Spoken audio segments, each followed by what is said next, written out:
Hello friends, CA intermediate के जो students होते हैं, देखिए उनके मन में एक सवाल जब से उन्होंने सीए ज्वाइन करी होती है ये जरूर आता है कि सर ये आर्टिकलशिप क्या होती है। क्योंकि और जब आप इंटरमीडिएट में आते हो तो ये क्वेश्चन और ज्यादा तेजी से आपके मन में आने लगता है। क्यों? क्योंकि आपको पता है कि इंटरमीडिएट का एग्जाम के बाद सर हमें आर्टिकलशिप जो है वो ज्वाइन करनी है।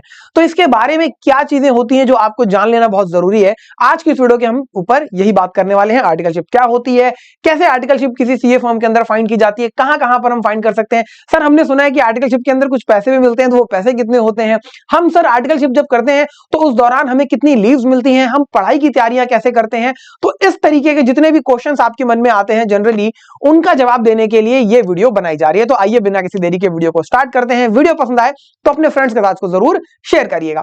तो सर सीए आर्टिकलशिप के अंदर जो कुछ मोटे मोटे सवाल आपके मन में आते हैं, सबसे पहला तो ये कि सर इसका मतलब क्या होता है, पहला सवाल।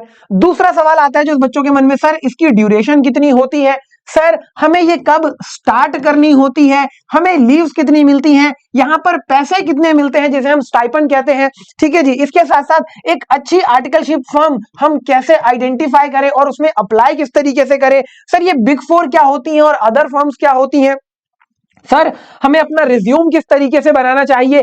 और बहुत इंपॉर्टेंट एक क्वेश्चन जो मेरे मन में बहुत आता था कि यार जब मैं आर्टिकलशिप के लिए इंटरव्यू देने जाऊंगा तो सामने वाला पर्सन मेरे से क्या सवाल जवाब करेगा, क्वेश्चंस कौन से पूछेगा। तो ये कुछ चीजें हैं जो कि मैं आज आप लोगों के साथ यहां पर डिस्कस करने वाला हूं। तो आइए जरा स्टार्ट करते हैं सबसे पहले आर्टिकलशिप के मतलब से। तो देखिए आर्टिकलशिप का मतलब है एक तरीके की आप लोगों की ट्रेनिंग। इंस्टीट्यूट चाहता है कि जब आप क्वालिफाइड होके देखिए मार्केट के अंदर आए तब आप वहां पर अपनी सर्विसेज प्रोवाइड कर सके बीइंग अ प्रोफेशनल पर्सन। अब अगर आपको सिर्फ पढ़ाई करवाई जाए, सिर्फ किताबी ज्ञान दिया जाए, तो जब आप प्रैक्टिकली काम करेंगे तो आपको तो कुछ पता ही नहीं होगा। इसीलिए फाइनल के एग्जाम देने से पहले इंस्टीट्यूट आपको यहां पर ट्रेनिंग देता है। अब सर इतना बड़ा हमारा देश, इतने सारे, क्योंकि इतने सारे चार्टर्ड अकाउंटेंट्स बनाने हैं, इतने सारे स्टूडेंट्स हैं, उन सबको इंस्टीट्यूट कैसे ट्रेनिंग प्रोवाइड करे। तो इंस्टीट्यूट ने कहा कि जो हमारे मेंबर्स हैं, मेंबर्स का मतलब जो ऑलरेडी चार्टर्ड अकाउंटेंट बन चुके हैं, वो प्रैक्टिस के अंदर है, अपनी अपनी सीए फर्म्स ओपन करके देखिए वो मार्केट में ऑलरेडी देखिए नेशन को सर्व कर रहे हैं, अपनी सर्विसेज प्रोवाइड कर रहे हैं। तो क्यों ना ये काम उन्हें दिया जाए। और उनसे कहा गया कि आप यहां पर जो स्टूडेंट्स हैं इनको अपॉइंट करिए, इनको रखिए as a article, as a trainee. ठीक है जी। और आप इन्हें काम करना सिखाइए 2 साल। और आप यहां पर जिस तरीके से इन्हें सिखाएंगे, ये जब फाइनल का एग्जाम देकर क्लियर कर लेंगे तो फिर ये अपना आगे काम कर सकते हैं और अपनी सर्विसेज प्रोवाइड कर सकते हैं। तो बेसिकली आर्टिकलशिप का मतलब क्या है सर, ट्रेनिंग है। अब आप लोगों को पता है कि आपको सर टैक्स की फील्ड में काम करना हो सकता है, आपको ऑडिट की फील्ड में काम करना हो सकता है, आपको अकाउंटिंग की फील्ड में काम करना होगा, फाइनेंशियल मैनेजमेंट के अंदर आप लोगों को काम करना होगा, मर्जर एंड एक्विजिशंस के अंदर काम होगा, अलग अलग डिपार्टमेंट्स के अंदर देखिए चार्टर्ड अकाउंटेंट्स की रिक्वायरमेंट होती है, कंपनीज के अंदर, फर्म्स में। तो वहां पर आपको जब आर्टिकलशिप में जाते हैं तो ये सारी चीजें कहीं ना कहीं सिखाई जाती हैं। किन्हीं चीजों के ऊपर एक्सपोजर थोड़ा ज्यादा मिलता है, कई बार कम मिलता है। क्यों? Depending upon the nature of firm जिसमें आप काम कर रहे हैं।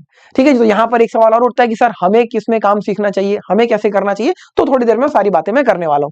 तो आई होप आप लोगों को पता लग गया होगा कि आर्टिकलशिप का मतलब क्या होता है। ठीक है जी, एक तरीके की ट्रेनिंग। दूसरा सवाल था सर यहां पर ड्यूरेशन क्या होती है।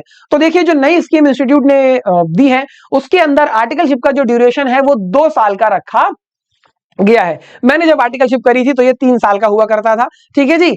आज की डेट में इंस्टीट्यूट 2 साल की आप लोगों को ट्रेनिंग प्रोवाइड करता है और इस 2 साल की ट्रेनिंग को कंप्लीट करने के बाद आप जो है सीए फाइनल के एग्जाम्स दे सकते हैं। ठीक है जी। अच्छा सर अब ये आर्टिकलशिप की जो हमारी ट्रेनिंग है ये हमें कब स्टार्ट करनी होती है, हम कब कर सकते हैं। तो इंस्टीट्यूट कहता है कि देखिए जब आप अपना फाइनल के लिए रजिस्ट्रेशन करवाते हैं, हालांकि पुरानी स्कीम के अंदर जो बच्चे थे उन्हें ये चीज पता होगी कि आप अगर सीए इंटरमीडिएट का एक ग्रुप 1 क्लियर कर लेते थे तो आप उसके बाद भी आर्टिकलशिप के अंदर अपने आप को एनरोल कर सकते थे। ठीक है जी। लेकिन नई स्कीम के अंदर इंस्टीट्यूट ने कहा कि जब आप फाइनल के अंदर अपना रजिस्ट्रेशन करवाएंगे, और फाइनल के अंदर रजिस्ट्रेशन आप तभी करवा सकते हैं only after clearing your intermediate exam, यानी कि इंटर के दोनों ग्रुप क्लियर करने के बाद।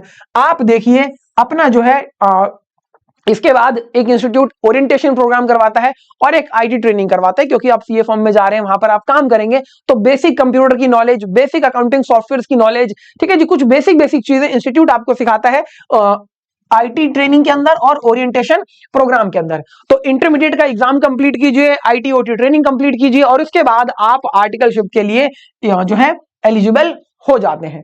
आपकी आर्टिकलशिप 2 सालों की होती है, ठीक है जी। आप इन 2 सालों के अंदर देखिए, एक छोटी सी चीज है, बच्चों के मन में सवाल आता है कि सर सपोज हमने किसी फॉर्म के अंदर आर्टिकलशिप ज्वाइन कर ली किसी सीए फॉर्म में और अब हमें वो पसंद नहीं आ रही, तो क्या हम चेंज कर सकते हैं? तो जी हाँ, ऐसा आप कर सकते हैं। तो 2 साल की आर्टिकलशिप के अंदर जो आपका पहला साल होता है, इसमें विदाउट आईसीआई के अप्रूवल के, हमारे इंस्टीट्यूट के बिना अप्रूवल के, इंस्टीट्यूट कहता है कि आप ट्रांसफर करवा लीजिए, कोई दिक्कत परेशानी वाली बात नहीं है। लेकिन जो सेकेंड ईयर होता है, वहां पर आपको अगर अपना फर्म चेंज करनी है, ट्रांसफर करवाना है, तो इंस्टीट्यूट का अप्रूवल लेना होगा। और यहां पर देखिए कुछ रीजंस बताए गए हैं इंस्टीट्यूट के कि उन रीजंस की वजह से ही आप जो है ट्रांसफर ले सकते हैं, जैसे कि कोई मेडिकल कंडीशन आ गई है, आप किसी दूसरे शहर में शिफ्ट हो रहे हैं या कुछ ऐसी बात है, तो वहां पर आपको सेकेंड ईयर में जो है ट्रांसफर दे दिया जाता है, ठीक है जी। इसके साथ साथ देखिए एक बहुत अच्छी चीज आती है जो कि मैंने पर्सनली करी, तो मैं इसलिए आपको बता रहा हूं, वो है इंडस्ट्रियल ट्रेनिंग।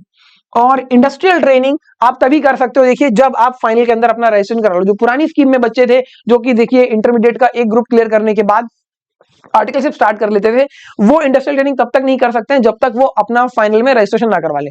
लेकिन जो नई स्कीम में बच्चे हैं, बोथ ग्रुप क्लियर कर चुके हैं, वो आ रहे हैं, उनके पास देखिए एक ऑप्शन होता है कि वो अपना सेकेंड ईयर के अंदर इंडस्ट्रियल ट्रेनिंग कर सकते हैं। 9 से 12 महीने की आपकी ये इंडस्ट्रियल ट्रेनिंग होती है। अब सर ये आर्टिकलशिप के अंदर इंडस्ट्रियल ट्रेनिंग नई चीज क्या आ गई? तो आखिरी का एक जो साल है, देखिए अगर आप इंडस्ट्री में जॉब करना चाहते हैं, जैसे कि आप इंश्योरेंस सेक्टर में करना चाहते हैं, आप सर आईटी सेक्टर में करना चाहते हैं कहीं पर, ठीक है जी, या किसी तरीके से आप किसी दूसरी मल्टीनेशनल कंपनी में पब्लिक सेक्टर अंडरटेकिंग में करना चाहते हैं, ठीक है जी, तो वहां पर उन मल्टीनेशनल कंपनीज में किस तरीके से काम होता है, किस तरीके से चीजें होती हैं, ये सारी चीजें आपको सीखने को मिल जाती हैं। तो अगर आप लोगों को मौका मिले तो इंडस्ट्रियल ट्रेनिंग जरूर कर लीजिएगा, अगर आप स्पेसिफिकली जॉब में जाना चाहते हैं, ठीक है जी। अगर आप शुरू से ही चाहते हैं कि नहीं सर हम तो अपनी प्रैक्टिस स्टार्ट करेंगे, तब तो कोई दिक्कत वाली बात नहीं है। हालांकि उस केस में भी आपको बहुत कुछ सीखने को मिलता है as compare to CA forms. CA forms में बहुत कुछ सीखने को मिलता है, लेकिन इंडस्ट्रियल ट्रेनिंग एक अलग ही पूरी दुनिया होती है जब आप इंडस्ट्री में अपने इंडस्ट्रियल ट्रेनिंग के लिए जाते हैं। तो किस तरीके से आप देखिए स्टार्ट करते हैं, किस तरीके से ड्यूरेशन रहती है,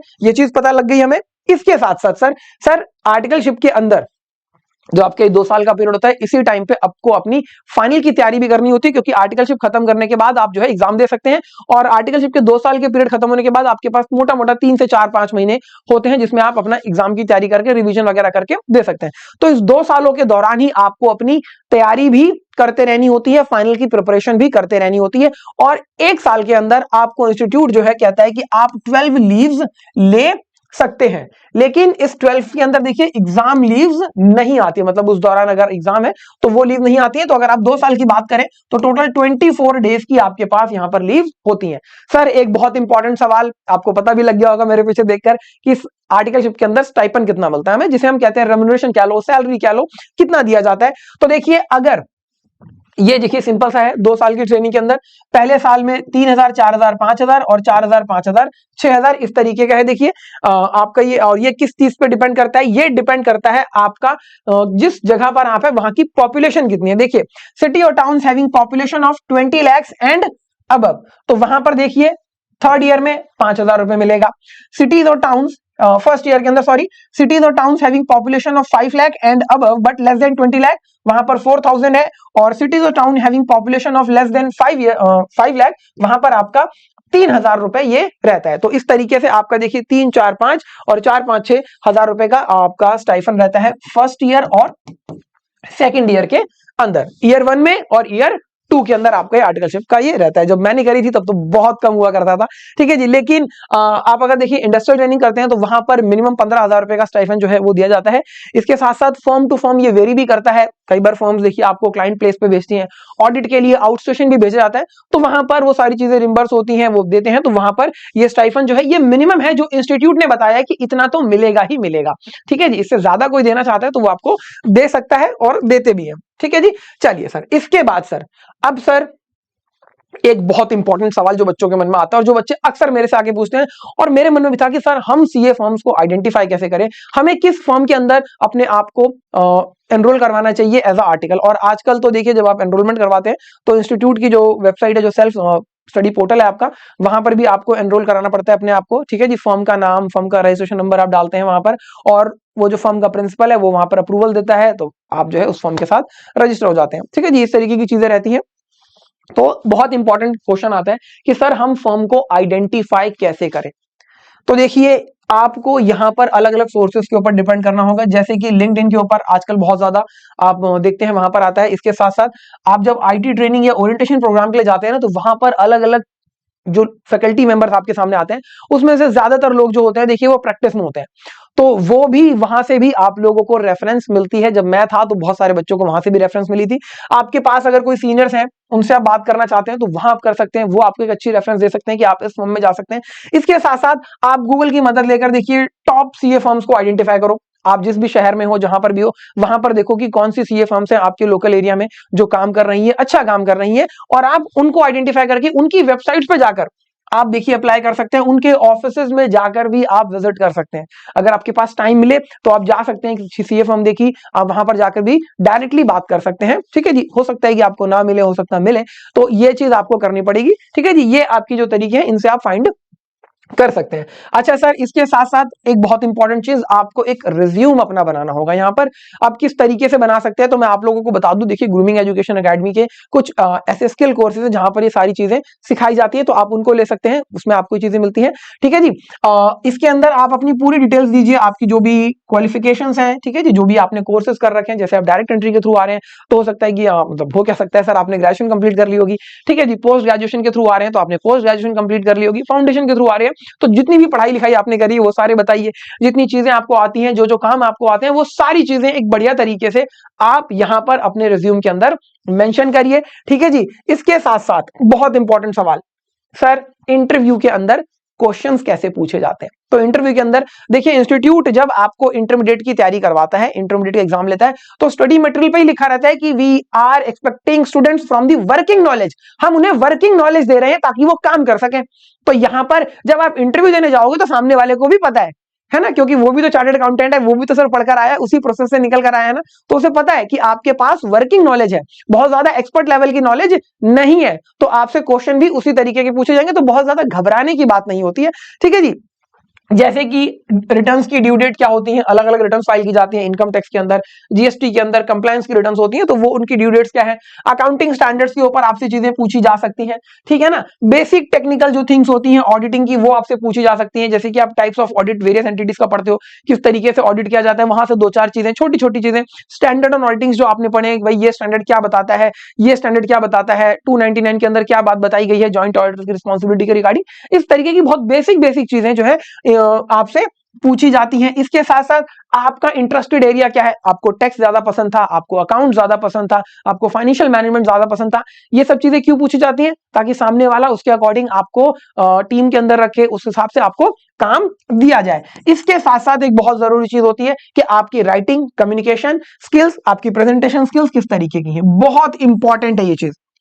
सर ये चीज कैसे चेक करेंगे, देखिए कम्युनिकेशन स्किल्स, प्रेजेंटेशन स्किल्स तो इंटरव्यू के दौरान जब आप बात करते हैं पता लग जाती है। राइटिंग स्किल्स के लिए हो सकता है कि आपसे कुछ चीजें लिखवा ली जाए, कोई अकाउंटिंग स्टैंडर्ड के ऊपर कहा जाए कि चलिए इसके ऊपर एक नोट लिख कर आइए, इस तरीके से चीजें हो सकती है। मेरे साथ ऐसा हुआ था, इसीलिए मैं आपको बता रहा हूं। तो ये चीजें आपकी इस तरीके से चेक की जा सकती है। तो इसीलिए देखिए मैं क्लासेस के अंदर बार बार ये बात कहता हूं कि आप लोगों को इस चीज के ऊपर ध्यान देना चाहिए कि आपकी राइटिंग स्किल्स बहुत अच्छे हो, ठीक है जी। तो ये आपकी देखिए चीजें हैं जो इंटरव्यू के अंदर पूछी जाती हैं। अब इसके बाद एक बहुत बड़ा सवाल आता है बच्चों के मन में कि सर क्या हम बिग फोर के अंदर अप्लाई करें, जैसे कि ईवाई हो गया, डिलॉयट हो गया, पीडब्ल्यूसी हो गया, केपीएमजी हो गया, सर हमें इनमें अप्लाई करना चाहिए क्योंकि यहां से हमें बहुत अच्छा मिलेगा, इसके अलावा तो जितनी फर्म्स है वहां पे अच्छा एक्सपोजर नहीं मिलेगा। तो ये एक मिथ है, पूरी तरीके से गलत है, ठीक है जी। अगर आपको बिग फोर में अपॉर्चुनिटी मिल जाती है, आप अप्लाई करते हैं, बहुत अच्छी बात है, इंटरव्यू क्लियर होता है, आपको मिल जाती है, वेरी गुड, जरूर ज्वाइन कीजिए। लेकिन अगर नहीं मिला किसी कारण से, ठीक है जी, हो सकता है रेफरेंस है तो मिल जाए या किसी और वजह से मिल जाए, आप ऑल इंडिया रैंक ले आओ या आपकी वाकई टेक्निकल नॉलेज अच्छी है, ठीक है, लेकिन सर बहुत सारे बच्चे हैं उनको नहीं मिलती, वो क्या करें। तो आप किसी भी मिड साइज फर्म के अंदर अपने आप को एनरोल करवा लीजिए, ठीक है जी। और आपको पता है कि पहले साल तो ट्रांसफर आपको मिल ही सकता है, 2-3 महीने में आपको समझ में आ जाएंगी चीजें, आप उसके बाद अपना जो है वो ट्रांसफर भी ले सकते हैं अगर फर्म अच्छी ना मिली। लेकिन ऐसा जनरली नहीं होता है, आपको ठीक ठाक फर्म जरूर मिलेगी। बस आप जब फर्म में इंटरव्यू देने जाएं तो उससे पहले उनकी वेबसाइट को चेक कर लीजिए, और जब आप इंटरव्यू दे रहे हैं तो वहां पर आपके मन में जो भी सवाल आता है आप उनको जरूर पूछें। और मैं तो ये जरूर कहूंगा कि इंटरव्यू देने से पहले जब आप जाएं, एक दिन पहले आप कुछ क्वेश्चंस ऐसे जरूर अपने प्रिपेयर कर लीजिए, ताकि आप वो सामने पूछ सकें कि सर किस तरीके से मेरे को एक्सपोजर मिलेगा, आने वाले 2 सालों के अंदर मुझे क्या क्या चीजें हैं जो देखने को मिलेंगी, क्या क्या काम मैं कर सकता हूं, क्या क्या चीजें मुझे यहां पर सीखने को मिलेंगी। ये चीजें आपको पता होनी चाहिए। बच्चे अक्सर जाते हैं, कहते हैं कि सर हमें तो ट्रांसफर प्राइसिंग की चीजें सीखनी है, हमें मर्जर एंड एक्विजिशन सीखना है, हमें सर फॉरेंसिक ऑडिट सीखना है। अरे भाई ये सब चीजें होती क्या है पहले ये तो समझ लो, है ना। ऐसा नहीं है कि आप जाते ही बोल दोगे कि हमें सर फॉरेंसिक ऑडिट सिखाओ और वो आपको सिखाना शुरू कर देंगे, नहीं ऐसे नहीं होता है। ठीक है ना, 2-4 महीने तो आपको सेटल होने में लग जाते हैं कि काम होता कैसे है, रिपोर्ट राइटिंग कैसे होती है, रिपोर्ट्स कैसे बनती है, सारी चीजें देखने सुनने समझने में ही लग जाते हैं। ठीक है जी, तो क्वेश्चंस जरूर तैयार कर लीजिएगा ताकि आपको पता लग जाए, आप उसके अकॉर्डिंग ही अपनी फर्म सिलेक्ट करें।